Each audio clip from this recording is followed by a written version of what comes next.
Well, welcome everyone. This is Terry Palma along with Royse and Bev, and Hello. we are in another session of Conscious Gatherers.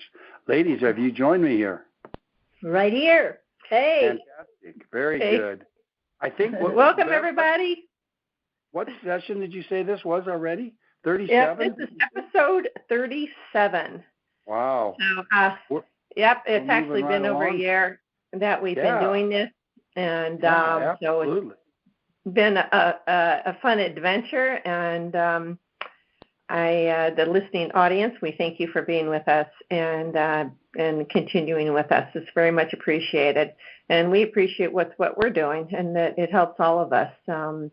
Especially as what we're going through right now, it's such a turn of events and exciting times. So, anyway, go ahead, Terry. Well, no, just I was saying time flies.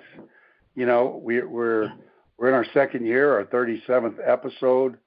You know, we've touched on a lot of things.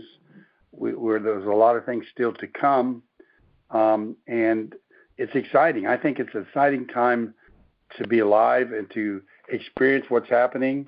You know, there might be some curves in the road or even bumps in the road, but knowing that you've chosen to be here, and you know, you knew they were coming, and so you just take the ride and enjoy it. So, what do you have for us tonight, Bev and Royse? Well, it's funny that you said that. It's not funny, but those are things that I want to get into after a bit. I'm going to talk about boundaries. And but first of all, we're going to start out with Royse. And she has an interesting information and a tale to tell about a friend or a group of friends that are not part of this world. So, and it gets into the human psyche as well. So I'm going to let Royse take it from here, and so she can explain her story, and then we'll go from there. Okay? Yep. This, you know, there's a lot of different ways that we learn how to navigate this life, and so it was back in 1995. I was at Myrtle Beach with a friend, and she was experiencing some back problems, and asked me if I would work on her. And with energy, I was just learning how to work with energies, remembering things from some other time, and learning new things to do with energy to try to help people. And so she offered to let me work on her. So I had her laid down, and I was doing energy work on her back. And all of a sudden, I noticed that I was not standing there alone. There was somebody who appeared to my left, and he was very extraterrestrial looking, and he had the most gorgeous light green eyes. They were like lime green. They were just absolutely stunning. And shortly thereafter, I looked back at my friend's back, and I was going to resume working on her, and all of a sudden, my whole field of vision turned that same bright lime green color, and I was astounded by it. I really didn't know what to think. And it wasn't only just the color that I was seeing that was different. Looking at my friend, her clothing had disappeared, her skin had disappeared, and I was seeing deep into her body, her muscles and nerves, tendons, and blood vessels, and all sorts of things. And if I had been better versed in anatomy, I would have known exactly what I was looking at and would have been able to help my friend a little bit better. But this was a brand new experience for me. So I just kept watching, just trying to absorb as much visual information as I could. And then the green began to fade until it was no longer there, and then this new friend disappeared. And so I didn't know what else to do but to just keep on doing energy work on my friend, which I did. And when the session was finished, we started talking about what she experienced, and I didn't tell her about this green-eyed friend who showed up because I really didn't know what to say about it. Like I said, it was a brand new experience. And so my friend all of a sudden said, while you were working on me, all of a sudden this other being showed up, and he had the most beautiful bright green eyes. And I was like, oh man, I can't believe you saw him too. And so we talked and talked and talked about what this meant. But this being is obviously a healer type of being. And he was trying to help me to see a little bit deeper, to be able to do something to help my friend.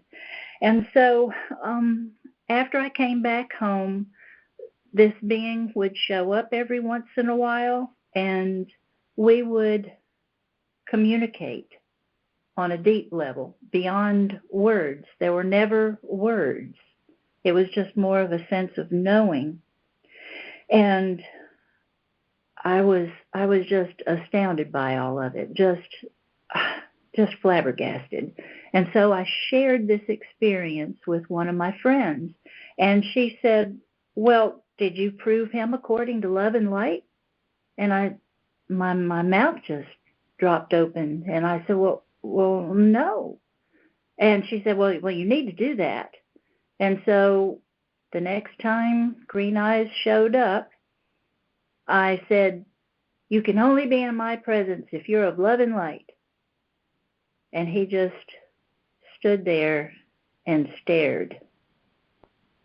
And that stare spoke millions of words. I was brokenhearted because I knew right then that this being did not have to prove himself according to love and light, because he did that the moment he showed up. And I knew it. I knew it deep within myself. What this being was trying to do was to teach me about discernment. He stayed away long enough so that I got it. And I tell you what, that lesson has stayed with me. I will never forget it. When he showed back up, with words, I apologized. And with my heart, even more so, I apologized, because I knew deep in my heart that there was nothing but love and good intention that he was offering me. And I knew it from the beginning. I had always known it. So I'm telling you this story to help you to wake up to that fact. Within yourself, you have that built-in discernment. If in the world today, that is so important, to have a sense of discernment. We have it built in if we'll pay attention to it. And like anything else, it's like a muscle that needs to be exercised. Just keep asking yourself, well, is this really what is good for me to be doing? Look deep within yourself. Is this something I should be saying? Does what I'm hearing on the radio, does that sound right? Is there something wrong with this house? Is there something that I need to pay attention to here? We have that discernment built in if we will pay attention to it. And I have to tell you that since that time with Green Eyes, there were about 14 years where I didn't see him. He had passed on to some other form of existence the way I understood it, but he has recently reappeared with purpose. He is still helping me, and I am so grateful. And so I just, there are so many beings that are there for our help if we'll let them. There, people look at, types of angels, the angelic realm, and even nature spirits. There's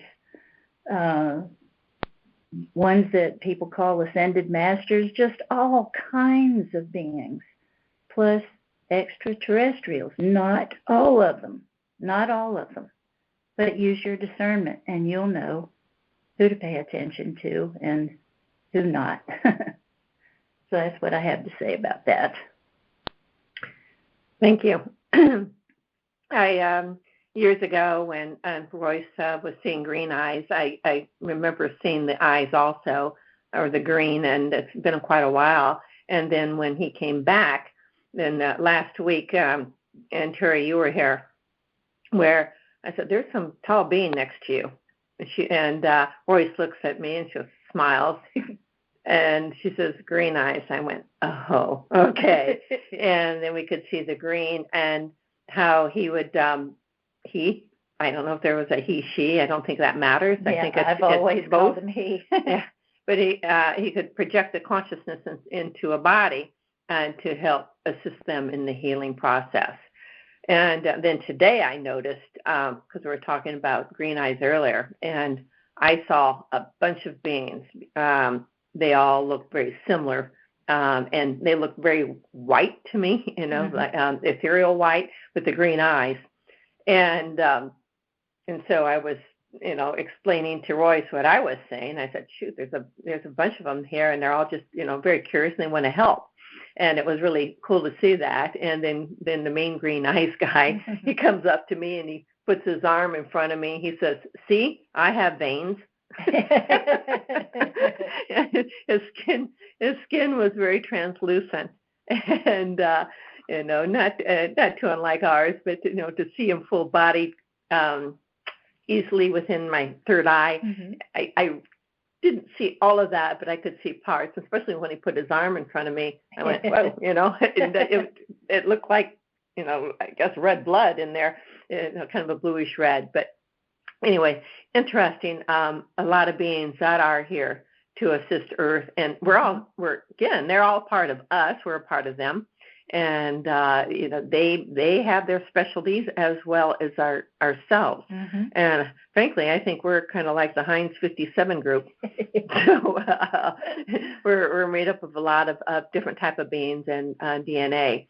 And oh my gosh, I mean, I can tune into these green-eyed people, and they're all laughing as I'm saying this. But anyway, it's interesting. They're here. They're here to assist us, work with us. We work with them. So it's a sharing type of relationship. A lot of these beings want, and it's really fun to see this because this is where we're going. Yeah. It's just look at humankind. I mean, humankind looks. We don't all look alike. And even though some of these green-eyed people, to me, looked a little more alike, at least from my vision so far, but we'll see. I think some of these beings are going to come face-to-face. It depends upon our frequency. I do understand that. And, they're pretty high-energy frequency beings. Yeah. So very loving, very, very loving. So, all right. Terry, do you have any comments? Well, while Royce was describing that, of course, I have a funny comment. If my funny comment is off the wall, maybe the inventors, the people who designed the Green Valley vegetables had the Jolly Green Giant come to them, and that's how they came up with that. I don't know. That's funny. On a little more serious note, light is everything. I mean, energy and frequencies are everything in terms of what we really are and how everything operates.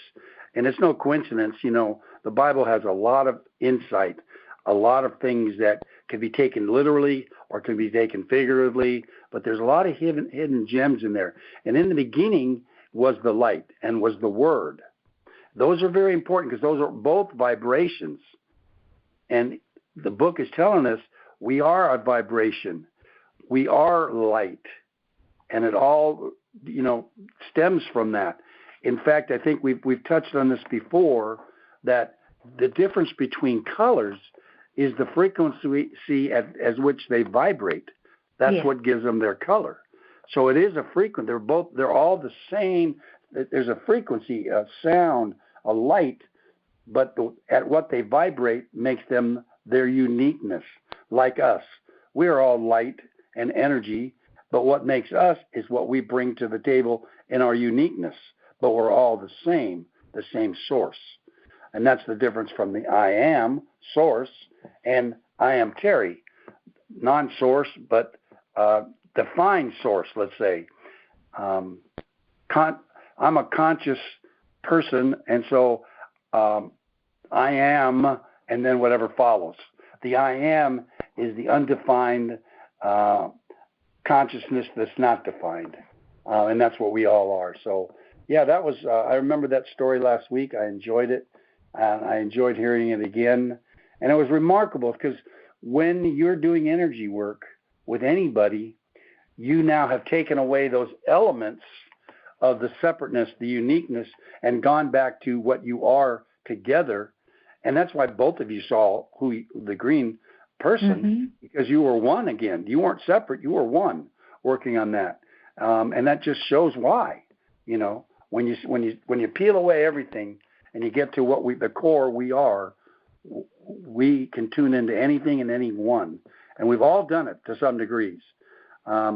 People have been in a room and you've turned into someone that catches your attention or repels your attention. Those are all little signs that you've peeled away something and you're resonating with something that's like, and it could be from the past or whatever. But very interesting. Yeah. All right, Bev, it's up to you. All right. Well, the other thing along these same lines, the green eyes assisting humanity, and now working with Royse. I'm also working with some people and working with them to learn more energy work, quote unquote, without a title such as Reiki, that sort of thing. It really encompasses all types of energies. And many of these people are starting to see, at least I've known they can start seeing inside the body, and so that, like, the skin is stripped away, and it kind of freaks them out at first, and like, oh my God, I can see your bones, I can see this, I can see that. So we have the ability to do that. And now personally, I call it, I jump into bodies. And so if somebody has an issue, I have known to jump into blood vessels or into the lungs, and assisted with what I was seeing, or getting rid of a clot type thing or whatever. And it's like I'm going in, and it's just like, whoa, it's pretty cool, just to assist with that. And so I haven't done that often, but I've done it a few times, and it's an adventure. It's like, all right, I got to see inside your blood vessel, all right.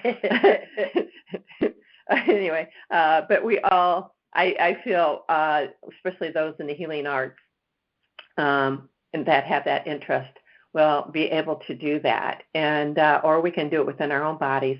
It seems that for me, it's easier to go into somebody else's body than my own. Yeah, same here. Yeah, it's like, okay, So, yeah, it's kind of odd. I'm not sure why. Yeah. But we might be able to figure that out later. But I think it's going to become more commonplace. And last episode we talked about the beds, and that's really more like an AI assistance. Yet it's not an intrusive AI or controlling AI. Mm-hmm. So AI, artificial intelligence. So, we are the intelligence. And we're starting to realize we are that intelligence. And so it's going to become more commonplace for healers to be able to see inside the bodies. So go ahead. I have a thought about a possibility of why it's easier to work on somebody else with energy as opposed to working on yourself, because we are social beings. We are each other, I don't know how to express that in words, but that familiarity, the familiar connection. Yeah. Still, well, though. Also, I think on that same subject, I think it's easier for us to work on somebody else because we haven't put up any barriers for that person, and we're allowing our energies to go to the core. Whereas with us, we still have all the barriers that our subconscious has put in there, for whatever reasons, from who knows how long back. So it's a little bit difficult, more for us to peel our own onions away, because we don't know the onion of the people we're working on. We can go straight to the core. That might be something that helps. Yeah, that's what I was thinking when you were talking about that. Yeah, you're right. Talking about, we talked about fear. How many times that a fear factor within us that is a little scarier for us to see ourselves. Yeah, does that make sense? Maybe. It's like, okay, do I really want to look at this or let somebody else do this? Because I'm not sure I want to see what I'm going to find. Here's what's interesting. Now we're on the subject. At any given moment, two entities or more, but just take two entities, if they were to let their true self, their energies come forth, there would be no hidden agenda. Everybody would know everything. And so we all have things, and I'll speak for myself, that we're ashamed of, that we might have forgiven ourselves for it, we still are ashamed of it. And to bring that to the public or whatever it might be, it's pretty traumatic to do that. At some point you will, but if we could, everybody would know everything, and we know who we are, and this whole separation deal would be, we'd laugh at it. But that, we all have our barriers, our shells, and they're there for a reason, and as we feel more comfortable, we'll shed those and tell those. I remember Bev and I were in a group of not many people, and I know one of the things that we had to share in that group was something that we were ashamed of. And, to this day, nobody knows that. Well, some of my people close to me know the things I talked about that one evening when it was my turn. Do you remember that, Bev? I do. And so it changes things, and you have to be vulnerable and to allow that, but you don't do it without safety, without feeling comfortable, that you can release that particular thing to whom the audience you're talking to. And anyway, enough from me. Well, there's the biblical thing of where two or more are gathered together in my name, I am there. I am there. So, and that's if you drew that geometrically, that's two circles overlapping with the Vesica Pisces in the middle, which, is... It's the connection. Yeah. It's the connection. Well, this goes right into another thing I was going to bring up, of course. we never know quite how all our talks are going to go, but they seem to flow quite nicely. At least I think so. But Terry, you were just talking about things that you may have been ashamed of, but really, I mean, we did these things, or we have these skeletons in the closets, or whatever verbiage we want to use. But we all do this, and we all have these experiences that we bring, that we experience Okay. in this lifetime, and for whatever reason. And I've been told that there really are no wrong roads. ROADS. There are no wrong roads. We may not interpret them that way, yet we would not know of our significance if we did not take the many roads available. Mm-hmm. And so that's really, you can just see what's coming up in people going through what we've gone through this last year, especially, is that hunger. And it's that hunger for the divine to be known, and that hunger and thirst for knowledge of our divinity. It's there. And, people may have different interpretations, but it comes down to that point that both Terry, you and Royse talked about, and it's the I am. And it's, it's consciousness. So it's really grasping the magnificence of our being, mm-hmm.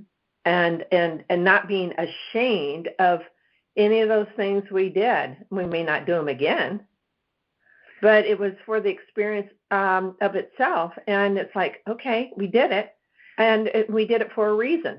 Yeah, if we can choose to look at our perspective and learn from it, then we'll make a huge shift as a conscious society. Mm-hmm.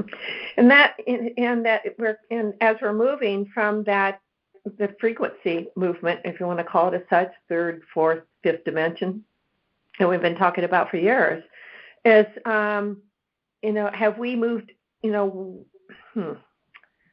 start over again.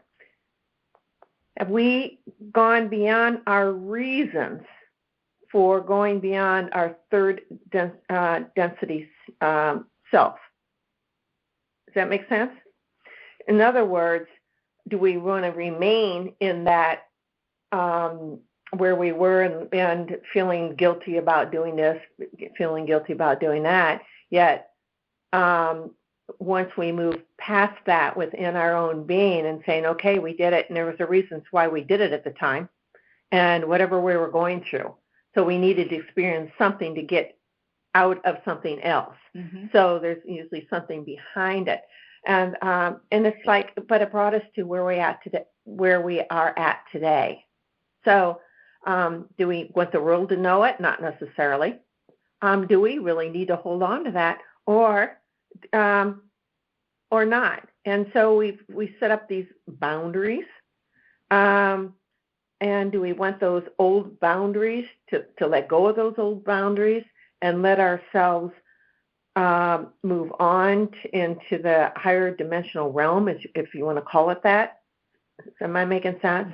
Now, there's another way of looking at boundaries, and that is being honest with yourself. And so you don't want to be put in a box unless you want to be put in a box. Mm-hmm. And but we're all saying no. Most of us are saying no. I don't want to go there anymore. Been there, done that.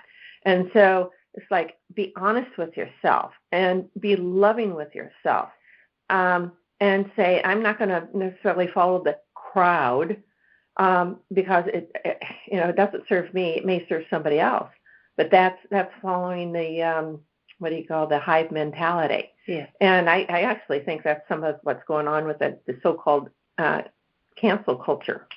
And to me, the cancer culture is a bullying aspect of living. And that's another way of looking at it. And because, hey, if you're not going along with this cancer culture, then you're the old mindset, which I don't think it's the old mindset. I think it's the freedom that we're trying to get, that we're moving out of, that tried to keep us in that box. So, be honest with yourself. We talked about that so many, many times, and love yourself. Just totally love yourself. So, yeah, I think it's a marker of an evolving society that pushes itself beyond previous limitations. yeah, It's a given. We have to push beyond the limitations to evolve. So you're setting a boundary for those other people not to hold you back because you're pushing beyond the limitations, which is an old third dimensional boundary. So two ways of looking at boundary. So I hope this is making sense to you all, and I think we explained it pretty well. So, okay, Terry, any comments? And then there's just one more thing I would like to bring up. Well, go ahead and bring it up. You guys are on a roll there. I can add some stuff, but I can do it at another time too. Go ahead. All right. Well, in the coming days. Okay, this is what information I was given a while back, actually in 2011, called Curiosity. They said, in the coming days, you will be looking into the mirror and seeing new reflections you think could not possibly be you. Yet there you stand, peering in the mirror, observing the person you see staring right back at you. It is your time, your moment to capture that true essence of God and put it into your every thought. Look at and to yourself as God, nothing less, because that is who you really are. Yes, we have said this over and over again, and we're going to continue saying that until we get it, right? So all actions come from thoughts. So allow those thoughts to stream through that God part of you, which is all of you. Allow the circumstances of your thoughts move out of your moment-to-moment consciousness into yourself. And that's the self with the capital S. Your accomplishments and life in general will be that much more blissful and filled with joy. So to orchestrate your every move is holding you back from all of your essence. And that control or orchestration that we used to think, and partly think, it's a hard one to let go of. And that's another egoic boundary that we have used. And now that boundary is the unlimitedness of who we truly are. Okay, Terry? Yeah, unlimitlessness. I'm not saying that word again. It's interesting. Because you mentioned God and God's meant, and most people speak of creator force as God. I tend to think of it as a creator force, and only because, in my opinion, we're relating, or most of us relate to God as a person, as an entity, like we are, and we aren't. We aren't a person. We're not our body. God never had a body. Jesus was a man. And he was one of the highest evolutionary beings that ever walked here. And he was in touch with the creative force and knew of it, but he knew he was not, a God above people. He was a man just like everybody else, and he was trying to teach us that we could do what he did. And he said so. You'll do greater things than I have. Mm-hmm. So I tend to think of, because I don't want to stereotype, because the word has such charge to it. The word God has such charge in everybody's mind, whatever their opinion of it is. And so even when I say creative force, that kind of sets something off with someone who has an idea of what God is in their minds. So I just wanted to comment on that. We all have an image, a feeling attached to that word. It's charged. Not saying whether it's positive or negative, it's just a charged word, and we all have opinions for that. And most of the time, our opinions are because we're relating it from our center, which we are a human being, a physical being at this time, and this juncture, in this experience. But that's not what our similarity is. It's way beyond that. We are so limiting when we think of ourselves as a body. The body is a valuable thing for us. It's a vehicle that we are using, and we should treat it like a very valuable thing that we're using at this time. But it's not us. So I'll leave it with that. Okay, thank you. I mean, that's good because people do get caught up on the word God, creator source, but it is us, all of us, and and more. Yeah. Everything. Absolutely. Okay. All right. Good. So, do we have anything else, or does that conclude tonight's session? The only thing I want to bring up is we've talked about the new day, the new earth, and realize the new earth is already here.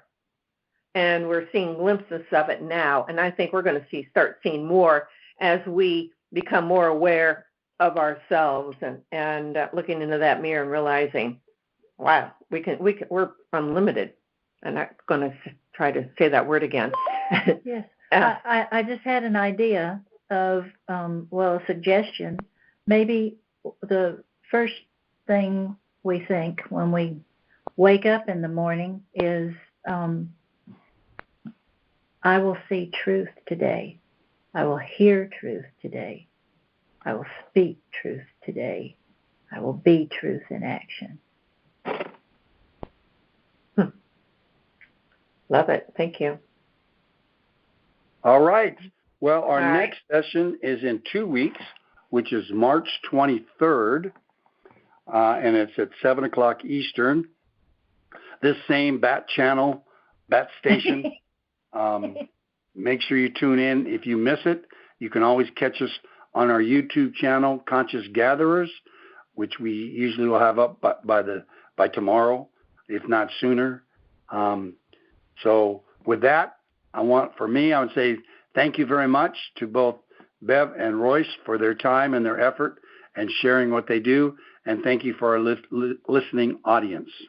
Yes, is there anybody else on this call that wants to say anything? Because I did hear a noise or a ding.